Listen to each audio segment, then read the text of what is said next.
Hello दोस्तों, आज हम बात करने वाले हैं कलयुग की। मेरे चैनल भारतीय संस्कृति में आप सभी का स्वागत है। आपने भी बहुत बार सुना होगा और देखा भी होगा कि प्रेमानंद जी महाराज जनता को क्या संदेश देते हैं। ये प्रेमानंद जी महाराज बार बार क्यों कहते रहते हैं कि नाम जपो नाम जपो। आज हम इसके पीछे का कारण का खुलासा करते हैं, लेकिन इससे पहले एक सवाल कि सबसे श्रेष्ठ युग कौन सा है। हरिश्चंद्र का सतयुग, राम जी का त्रेता युग, कृष्ण जी का द्वापर युग या हम पापियों का कलयुग। सबसे श्रेष्ठ है कलयुग, और ये मैं नहीं कह रही हूं बल्कि कहना है महर्षि वेदव्यास जी का। ये ऐसे होता है कि एक बार ऋषियों की सभा में चर्चा हो रही थी कि कौन सा युग सर्वश्रेष्ठ है। कोई त्रेता युग बता रहा था तो कोई द्वापर और कोई सतयुग, पर कलयुग का तो कोई नाम ही नहीं ले रहा था।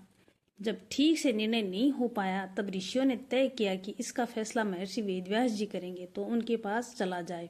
जब सब ऋषि के पास पहुंचे तो उस समय महर्षि वेदव्यास जी गंगा में स्नान कर रहे थे। उन्होंने जैसे ही जल में डुबकी मारी, ऊपर आने पर जपने लगे कलयुग सर्वश्रेष्ठ, कलयुग सर्वश्रेष्ठ। तब सब ऋषि बोले, कैसे आप कलयुग को सर्वश्रेष्ठ कैसे मानते हैं? तो महर्षि वेदव्यास जी ने कहा कि सतयुग में 10 वर्षों के कठोर तप के बाद फल मिलता है, वही फल त्रेता युग में मात्र 1 वर्ष के कठोर तप के बाद मिलता है और द्वापर में मात्र 1 महीने के कठोर तप के बाद, जबकि कलयुग में भगवान के नाम के जपने से ही प्राप्त हो जाता है। सनातन धर्म में कलयुग को सबसे अच्छा युग माना गया है। ऐसा माना जाता है कि इस युग में भगवान की भक्ति और नाम जपने से मनुष्य को मोक्ष की प्राप्ति हो सकती है। कलयुग को सर्वश्रेष्ठ युग बताने की वजह ही कलयुग में भगवान का नाम जपने से ही मनुष्य का कल्याण हो जाता है, और कलयुग में जब तप यज्ञ होम और व्रत करने से जो पुण्य फल मिलता है वह अन्य युगों में ज्यादा समय लेता है।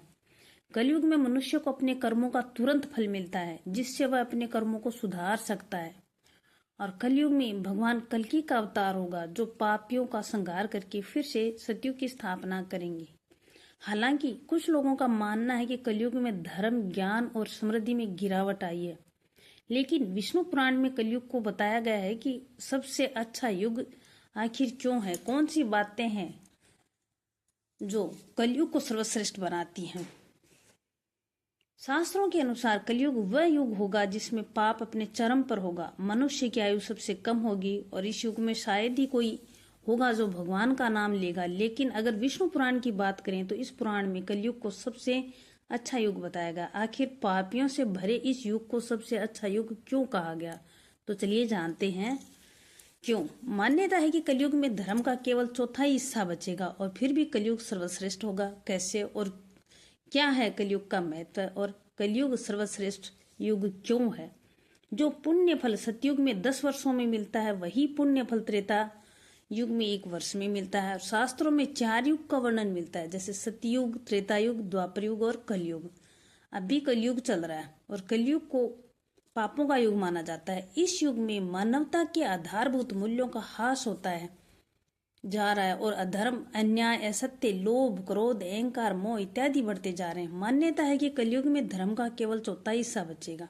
हर युग में जब जब अधर्म अपने चरम पर पहुंचा है तो भगवान विष्णु ने अवतार लेकर पाप और अधर्म का नाश किया है और एक नए युग के साथ धर्म की स्थापना की है। शास्त्रों के अनुसार कलयुग में भी जब धरती पर पाप की सीमा बढ़ जाएगी तो भगवान विष्णु कल के अवतार लेंगे और दूसरों का नाश करेंगे। इसके बाद एक बार फिर से सतयुग शुरू होगा। अभी कलयुग चल रहा है, लेकिन क्या आप जानते हैं कि घोर कलयुग की शुरुआत कब होगी? अभी कलयुग शुरुआती दौर में है। इस दौर में मनुष्य के जीवन में कई अलग अलग मोड़ और संघर्ष हैं, जहां उसे अच्छाई और बुराई के बीच संतुलन बनाकर चलना पड़ रहा है, क्योंकि इन दोनों का प्रभाव लोगों पर पड़ रहा है।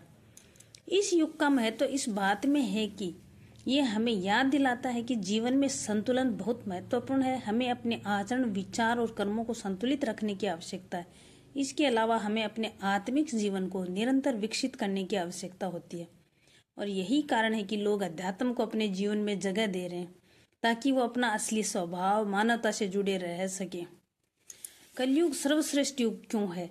शास्त्रों में कहा गया है कि कलयुग में धर्म का महत्व कम हो जाएगा, जबकि सच्चाई ये है कि धर्म का महत्व किसी भी युग में कम नहीं होता है।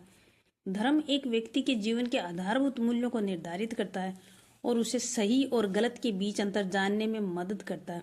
कलयुग की अवधारणा लोगों को कहीं ना कहीं इस बात के लिए जागृत कर रही है कि वो इस युग में धर्म के रास्ते से भटक ना जाएं।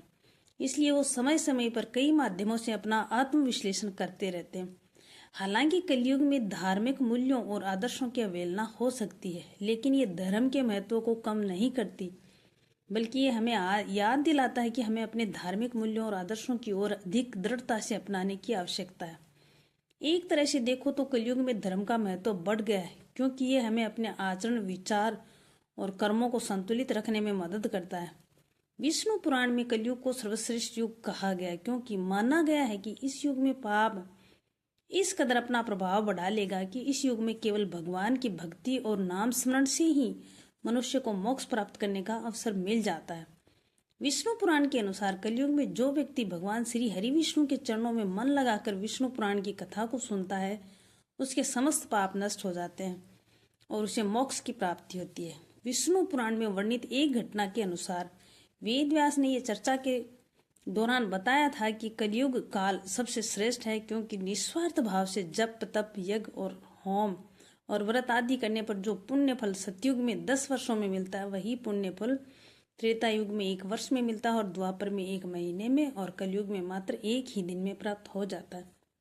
उन्होंने बताया कि इस युग में केवल भगवान का नाम जपने मात्र से ही मनुष्य का कल्याण हो जाएगा।